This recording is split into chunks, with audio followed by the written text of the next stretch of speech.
Okay, this is a video on handling your leopard gecko, kind of taming them, getting to know them, and some little tips. First of all, you've got to get to know the personality. Now, you'll get some geckos that love being handled, you get some that hate it, you get some that screech and are really fast, and some that are a bit sluggish and slow. When you get a baby one, chances are they're going to be pretty fast. And there's a chance he could screech, but I got one, oh god, it must be a year now, Ziggy, and he was only 3 weeks old, and I was so sure that when I got him out he was going to screech and bite me, and he didn't, so, you know, that's quite surprising. And even Diego, who's actually in there at the moment, when I first picked him up, the lady I got him from, well, the pet shop that I got him from, the lady said she was surprised because usually when they get them out to give them to people to handle, they kind of they move quite fast and they don't like it. So either I've got a special touch or I've got some really good geckos. So yeah, get to know the personality. This is quite a typical setup. We've got a cold area and a hide, and Diego's asleep in there. Now, I know where it's a cold area, and I know that means that he's going to be much more sluggish than if he is in a warm area. And he's going to like my hand more because my hand's warm. Now, the best thing, number one tip for even picking up any animal is to handle them with confidence. If you kind of go in a bit fidgety, they're either going to think you're a threat or your hands are food. You have to make sure you're not disturbing your gecko too much. Move the hide. There he is. Hello, Diego. And this is the easiest way, right? Thumb, hand. They naturally kind of got some dirt in my nails now. They naturally sort of lift their back up. If you see, put him flat on my hand. See, my hand's warm now. He's gonna love it. But yeah, if you touch along their spine, just really softly, it does normally rise a bit. It helps you pick up. But yeah, it's simply, don't squeeze, by the way, just one thumb, one hand. It makes them sort of lift up because they're like, oh, what's that? And then you can just scoop them up. Do it quick, don't sort of mess around too much. Also, you never know, as I said, you get to know their personality, and some will move quite quick, so you want to put your hand in front of the other, just in case. You see him down there. Thumb, hand, scoop. Make sure you're able to support all their hands. Something they do, but it's really rare, I've only had it happen a few times, is they can actually jump.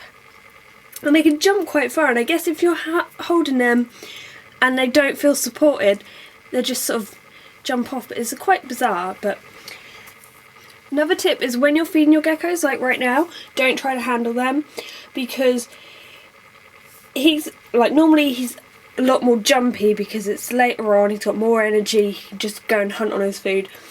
But your hands will look like prey. If they're wobbling about, he's like, oh, is that food? Is that food? As I said, he'll be more like that later on. Just handle them regularly, because if you only handle them, or if you only open their door to feed them, every time you open their door, they're going to think, oh, food. So when you put your hand in, they're going to maybe try to go for it. But as I said, geckos are quite nice. I've hardly ever been bitten by them. Sometimes geckos can get a bit scared if you just make them jump, and the tail will wag really slowly like that. And if you then go to get them, they're like, they can flip. I've seen them flip.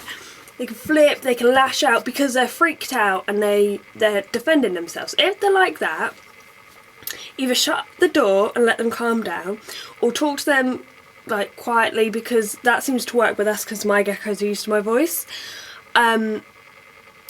But yeah, you can freak them out, so just don't try to pick them up when they're doing that. Let them calm down first. I think with experience, especially I've got 4 now, you're so used to geckos that you sort of know how to pick them up properly and you don't really have a problem. But I know when you get your first gecko, it's very frustrating because you want to pick them up and they seem to be walking off. And a habit I used to do is I used to put my hand down and go, okay, walk. And then they wouldn't walk because they're like, what is that in my cage? and then you'll be scared that when they come too close and they lick your hand, oh, they're going to bite me. Handle confidence. They hardly ever bite you. And to be honest, if they're a baby and they bite you, you probably won't even notice. Ziggy must have been about 7 months old, and he or she, I'm not quite sure yet, bit me. And I didn't realise, so I looked down, I was like, oh, there's a gecko attached to my finger. Because it just felt like a bit of paper against my hand. So, seriously, if you've got a baby, do not worry about them biting you. It doesn't hurt. Obviously that's a bigger gecko, and smaller geckos might get a bit freaked out by that. So another thing is you can put your hand down, just scoop one side, normally they just walk a bit and you got them on your hand. When you first try to handle them over their vivarium, so if they want to they can escape. Don't handle them over quite, like, even small heights, just don't, because they could drop, they can run off. Once you get to know how fast they move, that's when you can really handle them above, like, walking around with them. But if you've got like a seat close and you take them out and sit down and have them on you, that's fine. I mean, now I can't really do this with Ziggy because, as I said, he's still young, he's still quite fast, and loves to explore. But when Diego comes out, he's so calm that he can sit on my shoulder, and he's got such a good grip that I know he won't just fall off. And I can sort of walk around with him. I don't do it too much just because you never know what might freak him out. But yeah, the more you handle them, the more you get to know, the more confident they are and more confident you are. And yeah, it's pretty good.